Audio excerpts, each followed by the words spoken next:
Il y a 30 ans, dans le cinéma, il fallait louer des hélicoptères et monter dedans avec des grosses caméras qui coûtaient des sommes astronomiques. Tout ça pour avoir quelques scènes aériennes. 3, 2, 1, tu décolles. Le cinéma, un milieu qui a toujours été très masculin et très privé. Imaginez la tête des réalisateurs quand ils voient les nouveaux drones de DJI sortir. Plus besoin d'équipes de 50 personnes, plus besoin de camions remplis de matériel. Tout devient accessible à tous et à toutes. Aujourd'hui, chacun peut y croire, chacun peut rêver de faire passer son message à travers les plus belles images.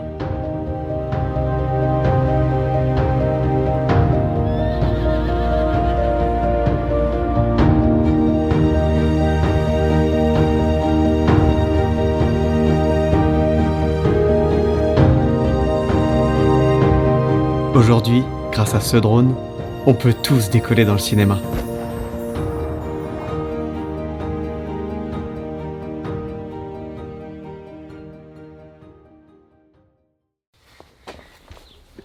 Bonjour à tous, j'espère que vous allez bien, j'espère que cette petite intro vous a plu. Aujourd'hui on voit 6 choses essentielles qui changent avec le Mavic 3 Ciné. D'ailleurs cette vidéo elle est sponsor par Droniz, merci Droniz, la meilleure formation pour devenir télépilote en France. J'ai eu le brevet en 3 semaines grâce à eux, on en parle plus loin dans la vidéo.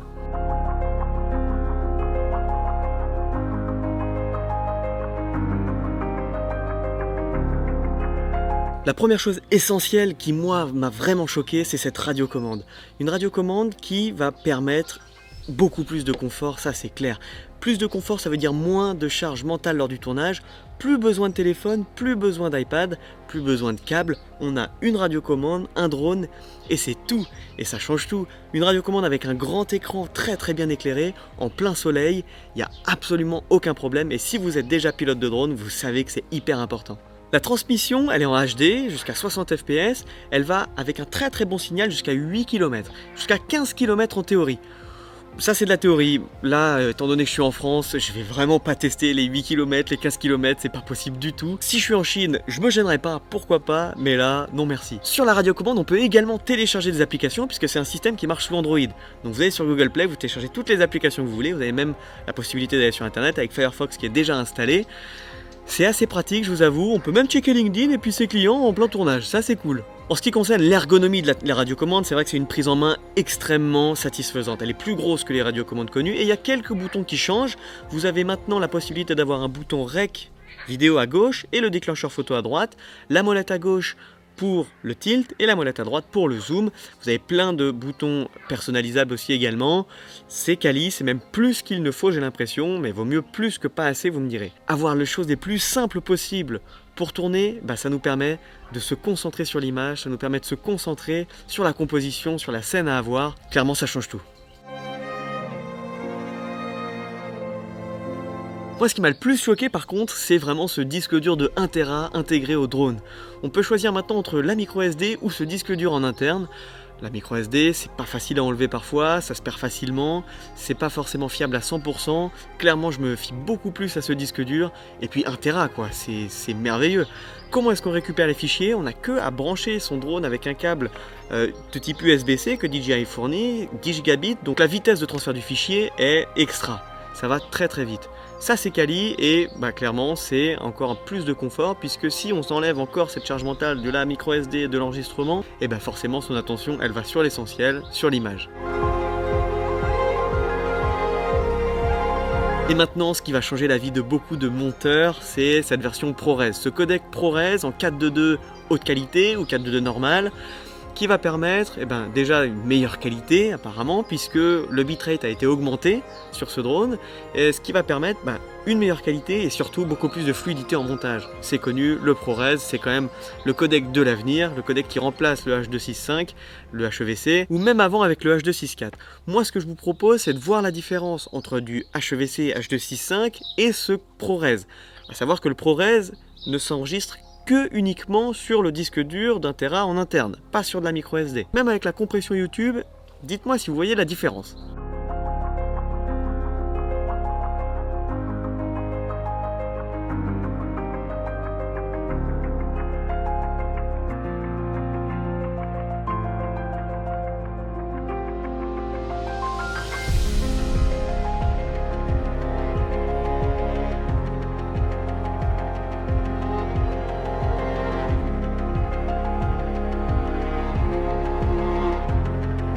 Et ce que je vous ai pas dit, c'est que commun au Mavic 3 Pro, évidemment, on a la possibilité de tourner en 4K 120 fps, c'est même de la DCI, c'est de la C4K 120 fps en ProRes 422 haute qualité. Et là, clairement, c'est le must. Tout ce qui est animaux ou tout ce qui est eau, cascade, etc. C'est un régal. On va un peu parler du D-Log maintenant. Ce D-Log, il est beaucoup plus flat que sur un R2S. Et c'est très très agréable. Avoir un D-Log aussi qualitatif sur un drone grand public, c'est quand même une première. On va pouvoir utiliser toute la dynamique du capteur qui va nous permettre d'aller chercher beaucoup plus d'informations dans les scènes et de donner le look qu'on souhaite en post-production qui va nous permettre, pourquoi pas, de nous démarquer avec nos clients. Pour bien gérer son exposition, vous avez le Color Display Assist qui est disponible sur la radiocommande, qui va vous aider tout simplement à retrouver les couleurs naturelles pour pas avoir uniquement cette image en flat, et ça c'est plutôt pratique. Les amis, je vous parle 2 secondes de Dronies. Grâce à Dronies, j'ai eu mon brevet en 3 semaines comme je vous l'avais dit. Ils ont des centres dans tout l'ouest de la France, de Nantes jusqu'à Pau. Vous pouvez checker sur leur site, leur formation. Moi j'ai fait une formation complète de 8 jours, théorie et pratique. C'était majestueux. En fait, ils ont rendu ça passionnant parce que c'est un monde pas forcément facile à apprivoiser. C'est pas forcément instinctif et voilà. Et ils étaient passionnés. Et ça, c'est très. Ils sont passionnés et ça, c'est très important. Et ils m'ont rendu passionné en plus de drone, malgré toute l'administration qu'il faut faire et tout ça en fait qui devient, quand on a la routine, un jeu d'enfant. Regardez sur leur site, je vous mets le lien dans la description. Regardez leurs formations, elles sont disponibles grâce au CPF et grâce à moi, les amis. Grâce à moi, vous avez moins 15% sur leur formation complète. Quand on a une formation à 2800 €, moins 15%, ça fait plaisir parce que ça enlève 450 €, quelque chose comme ça. Donc une formation à 2400 au final. Donc vous n'avez plus qu'à contacter Dronies, soit par téléphone, soit par mail. Vous avez Philippe ou quelqu'un d'autre et vous dites, ils me connaissent tous. Vous dites que vous venez de la part de Hugo Bouet sur YouTube et vous avez moins 15% sur votre formation. Merci beaucoup Dronies. Allez, on continue. On passe au capteur et ce capteur, tout le monde le sait, c'est le premier drone de DJI à avoir un capteur, un double capteur micro 4 tiers. Même capteur qu'un GH5, c'est quand même fou ce qu'ils ont fait, pour ce prix-là en tout cas. Vous savez que DJI l'a sorti aussitôt puisque la concurrence commençait à faire du drone grand public avec des micro 4 tiers. Et donc que les mises à jour n'étaient pas finies sur le drone, qu'il y avait certaines applications qui n'étaient pas disponibles, les quick shots, les master shots, etc. Aujourd'hui tout est réglé et ce capteur micro 4 tiers, faut dire que ça change énormément de choses. On a beaucoup plus de lumière, ça veut dire moins de profondeur de champ, ça veut dire plus de bokeh, ça veut dire un effet un petit peu plus cinoche quand on est proche d'un sujet. Et ça, c'est quand même quelque chose d'assez énorme. De plus, l'ouverture et la fermeture du diaphragme, c'est très utile pour 2 choses. La première, ça va être pour l'effet star. Un petit peu avec le soleil, on va pouvoir fermer jusqu'à f8, f11 maximum si vous filmez un peu plus tôt. Et on va avoir cet effet de star qui est très joli, très agréable à regarder. La deuxième, ça va être pour corriger votre exposition si vous vous êtes planté de filtre ND évidemment. Vous décollez avec un ND4 alors qu'il fallait un ND16. Et bien si vous n'avez pas la possibilité d'ouvrir ou de fermer le diaphragme, vous devez redescendre, changer de filtre, redécoller, voir si votre exposition elle est bonne. Ici, vous n'avez plus qu'à fermer votre diaph. Ça change puisque si vous ne pouviez pas fermer le diaph, vous deviez, pour corriger votre exposition, augmenter la vitesse d'obturation. Et la conséquence, c'est une image beaucoup plus nette. Ici, on reste à une vitesse d'obturation à 1/50e si on tourne à 25 par seconde.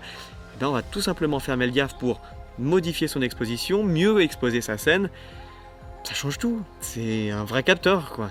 Un plus grand capteur, c'est aussi plus de lumière, et donc de meilleures performances en basse lumière. C'est clairement rien à voir avec le R2S. La version ciné vient avec plus de filtres ND que la version Flymore Combo.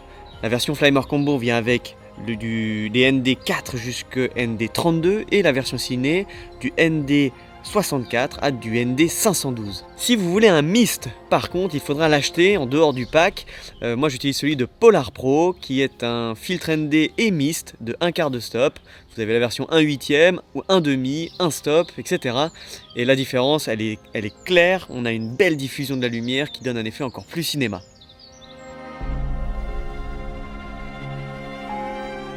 Et mon 6e point, c'est les batteries et les recharges. Avec le pack ciné, vous avez une batterie en plus. Ce sont des batteries intelligentes qui vont être rechargeables en 1h30 sur la théorie. J'ai cru comprendre et je vois même que c'est beaucoup moins que ça et c'est hyper agréable. Ça va beaucoup plus vite que les batteries du R2S. Avec le support de recharge qui est fourni par le Flymore Combo ou la version ciné, les batteries, elles vous offrent jusqu'à 46 minutes de vol.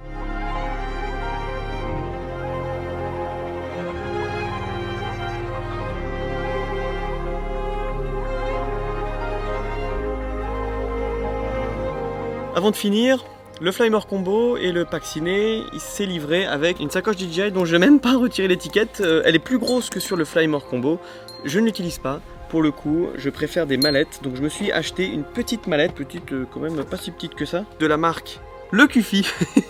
Je savais même pas la marque. C'est quand même beaucoup plus quali, c'est plus solide. J'ai plus confiance en une mallette comme ça que leur sacoche. Peut-être aussi une question d'organisation où j'ai que des mallettes et où tout est carré.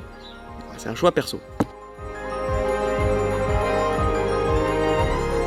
Non, clairement, c'est un très très bon choix pour des gens comme moi qui ont des prods régulières. Si vous êtes à fond dans la vidéo, que vous avez des prods régulièrement, que ça tourne, que vous avez un business qui tourne et que vous avez les possibilités d'investir dans un Mavic 3 Ciné, vous n'allez pas le regretter parce que c'est des drones pour longtemps. C'est le même capteur que l'Inspire 2 et franchement, j'ai hésité avec un Inspire 2 et un Mavic 3 et clairement, je me suis dit, rien que vu le prix, c'est beaucoup plus facile à installer qu'un Inspire 2. Un Inspire 2, c'est tout un bazar pas possible pour tourner. Ici, c'est rapide, c'est facile. Donc, c'est un investissement très long terme qui se rentabilise quand même plutôt vite si on a des prods qui tournent. Voilà mon petit retour sur le Mavic 3. J'espère que ça vous a plu. Dites-le moi en commentaire toutes vos questions, des choses que j'aurais pas abordées, qui vous paraissent essentielles. Et sinon, moi, je vous dis à très bientôt dans une prochaine vidéo. Prenez soin de vous. Je vous aime très fort. Bye bye. 再见